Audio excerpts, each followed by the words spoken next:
ओम शांति। दिनांक 28/9/2024 के साकार मधुर महावाक्य। मीठे बच्चे, जब तुम नंबरवार सतोप्रधान बनेंगे तब यह नेचुरल कैलेमिटीज व विनाश का फोर्स बढ़ेगा और यह पुरानी दुनिया समाप्त होगी।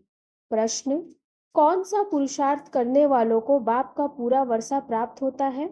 उत्तर: पूरा वर्षा लेना है तो पहले बाप को अपना वारिस बनाओ, अर्थात जो कुछ तुम्हारे पास है वह सब बाप पर बलिहार करो। बाप को अपना बच्चा बना लो तो पूरे वर्षे के अधिकारी बन जाएंगे।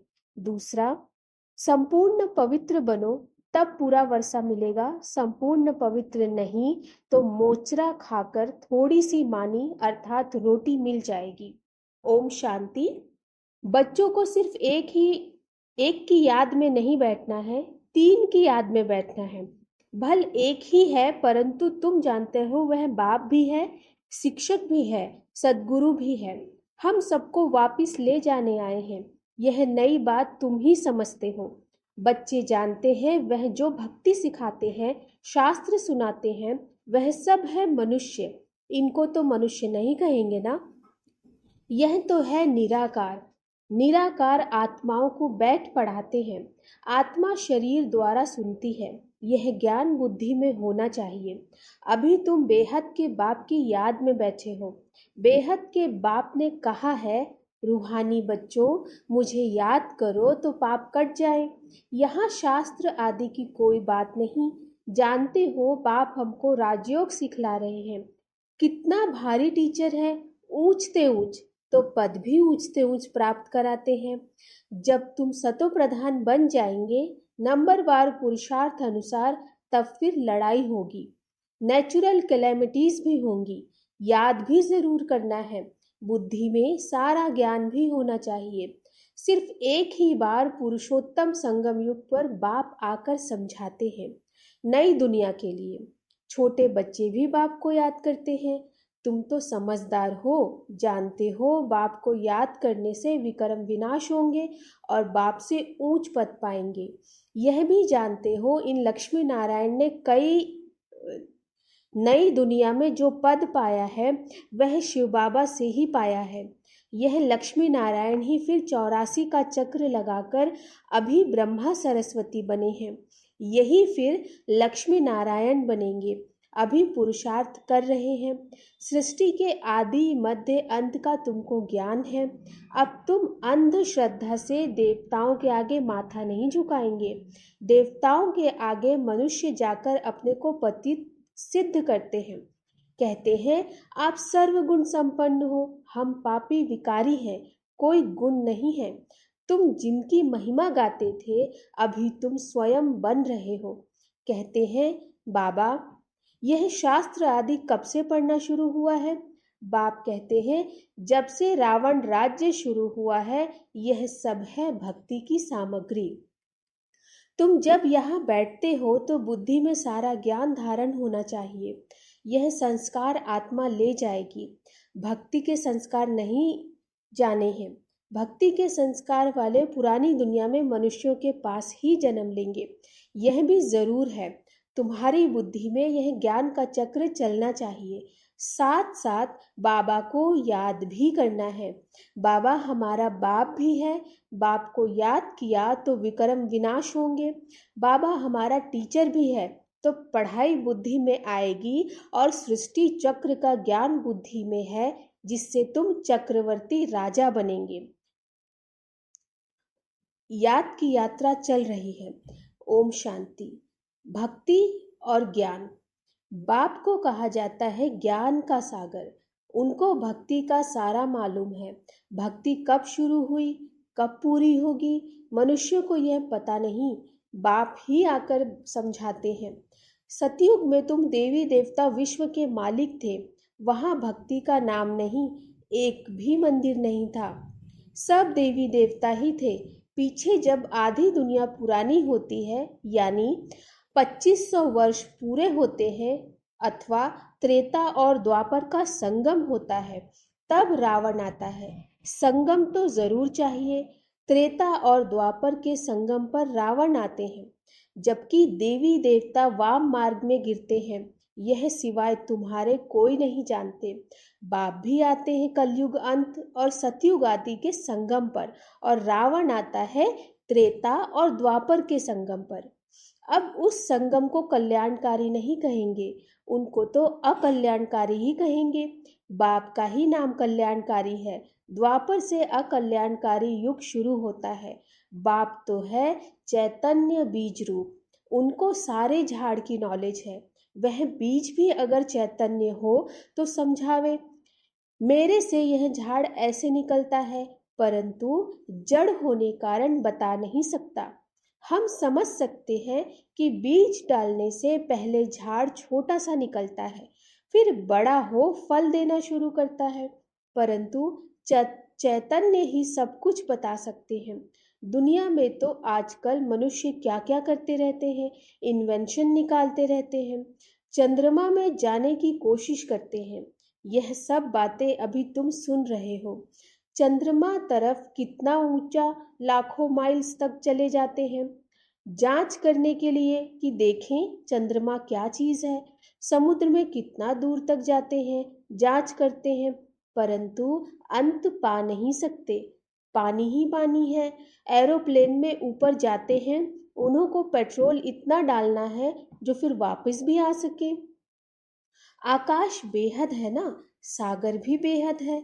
जैसे यह बेहद का ज्ञान सागर है, वह है पानी का बेहद का सागर। आकाश तत्व भी बेहद है, धरती भी बेहद है। चलते जाओ, सागर के नीचे फिर धरती है। पहाड़ी किस पर खड़ी है? धरती पर।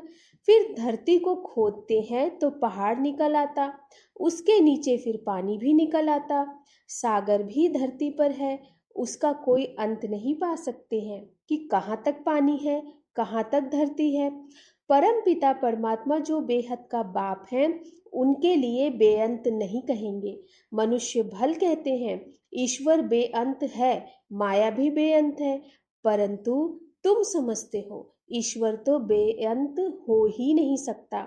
बाकी यह आकाश बेअंत है।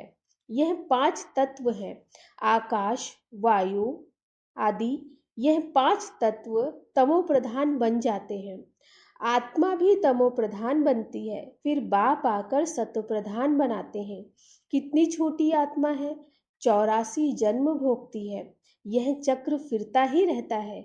यह अनादि नाटक है, इसका अंत नहीं होता।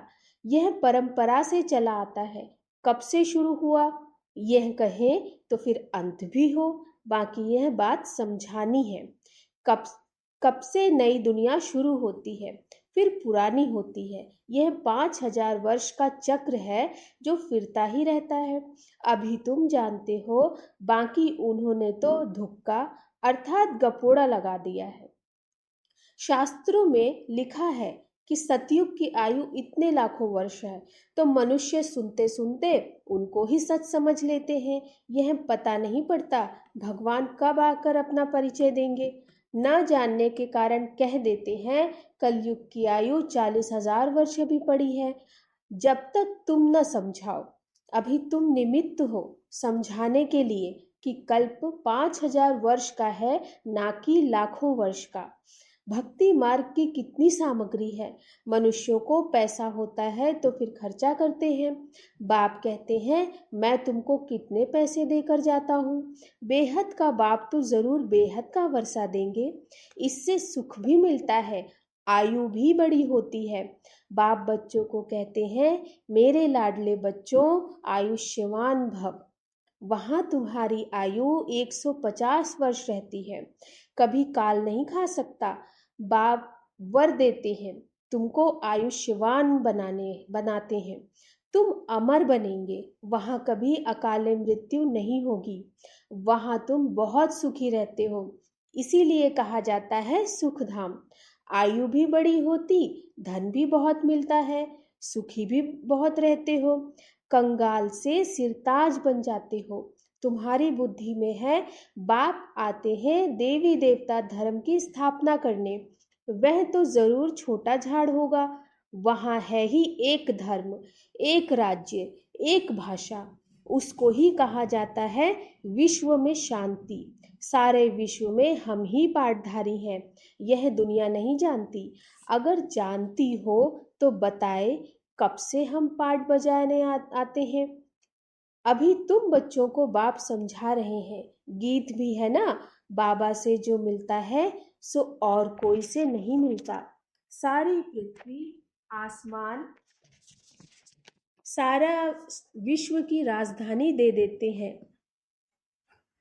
यह लक्ष्मी नारायण विश्व के मालिक थे। फिर बाद में जो राजाएं आदि होते हैं वह भारत के थे। गायन भी है जो बाबा देते हैं, वह और कोई दे नहीं सके, बाप ही आकर प्राप्ति कराते हैं। तो यह सारा ज्ञान बुद्धि में रहना चाहिए, जो कोई को भी समझा सको, इतना समझने का है। अब समझा कौन सकते हैं? जो बंधन मुक्त हो। बाबा के पास जब कोई आते हैं तो बाबा पूछते हैं कितने बच्चे हैं, तो कहते 5 बच्चे अपने हैं और छठा बच्चा शिव बाबा है। तो जरूर सबसे बड़ा बच्चा ठहरा ना। शिव बाबा के बन गए तो फिर शिव बाबा अपना बच्चा बनाए विश्व का मालिक बना देते हैं। बच्चे वारिस हो जाते हैं। यह लक्ष्मी नारायण शिव बाबा के पूरे वारिस हैं। आगे जन्म में शिव बाबा को सब कुछ दे दिया तो वर्षा जरूर बच्चों को मिलना चाहिए। बाबा ने कहा मुझे वारिस बनाओ, फिर दूसरा कोई नहीं। कहते बाबा यह सब कुछ आपका है, आपका फिर हमारा है। आप हमको सारे विश्व की बादशाही का वर्षा देते हो, क्योंकि तुमको जो कुछ था वह दे दिया। ड्रामा में नूंद है ना। अर्जुन को विनाश भी दिखाया तो चतुर्भुज भी दिखाया। अर्जुन कोई और तो नहीं, इनको साक्षात्कार हुआ। देखा राजाई मिलती है तो क्यों ना शिव बाबा को वारिस बनाऊं। वह फिर हमको वारिस बनाते हैं। यह सौदा तो बहुत अच्छा है। कभी कोई से कुछ पूछा नहीं, गुप्त सब कुछ दिया। इसको कहा जाता है गुप्त दान। किसको क्या पता इन्हों को क्या हो गया, किन्होंने समझा इनको वैराग्य आया, शायद सन्यासी बन गया। तो यह बच्चियां भी कहती हैं 5 बच्चे तो अपने हैं, बाकी एक बच्चा हम इनको बनाएंगे। इनसे भी सब कुछ बाबा के आगे रख दिया, जिससे बहुतों की सर्विस हो। बाबा को देख सबको ख्याल आया, सब घर बार छोड़ भाग आए। वहां से ही हंगामा शुरू हुआ। घर बार छोड़ने की उन्होंने हिम्मत दिखाई। शास्त्रों में भी लिखा है भट्टी बनी थी, क्योंकि उन्हों को एकांत जरूर चाहिए, सिवाय बाप के और कोई याद न रहे, मित्र संबंधियों आदि की भी याद न रहे, क्योंकि आत्मा जो पतित बनी है उनको पावन जरूर बनाना है। बाप कहते हैं गृहस्थ व्यवहार में रहते पवित्र बनो, इस पर ही मुसीबत आती है। कहते थे यह स्त्री पुरुष के बीच में झगड़ा डालने वाला ज्ञान है, क्योंकि एक पवित्र बने दूसरा ना बने तो फिर मारा मारी चल पड़े। इन सब ने मारे खाई हैं, क्योंकि अचानक नई बात हुई ना। सब आश्चर्य खाने लगे, यह क्या हुआ जो इतने सब भागते हैं। मनुष्यों में समझ तो नहीं है। इतना कहते कोई ताकत है, ऐसा तो कभी हुआ नहीं जो अपना घर बार छोड़ भागे। ड्रामा में यह सब चरित्र शिव बाबा के हैं। कोई हाथ खाली भागे यह भी खेल है। घर बार आदि सब छोड़ भागे, कुछ भी याद नहीं रहा, बाकी सिर्फ यह शरीर है जिससे काम करना है। आत्मा को भी याद की यात्रा से पवित्र बनाना है, तभी पवित्र आत्माएं वापिस जा सकती हैं। स्वर्ग में अपवित्र आत्मा तो जा न सके, कायदा ही नहीं। मुक्ति धाम में पवित्र ही चाहिए। पवित्र बनने में ही कितने विघ्न पड़ते हैं। आगे कोई सत्संग आदि में जाने के लिए रुकावट थोड़े ही होती थी, कहाँ भी चले जाते थे। यहाँ पवित्रता के कारण विघ्न पड़ते हैं, यह तो समझते हैं। पवित्र बनने बिगर वापिस घर जा ना सके।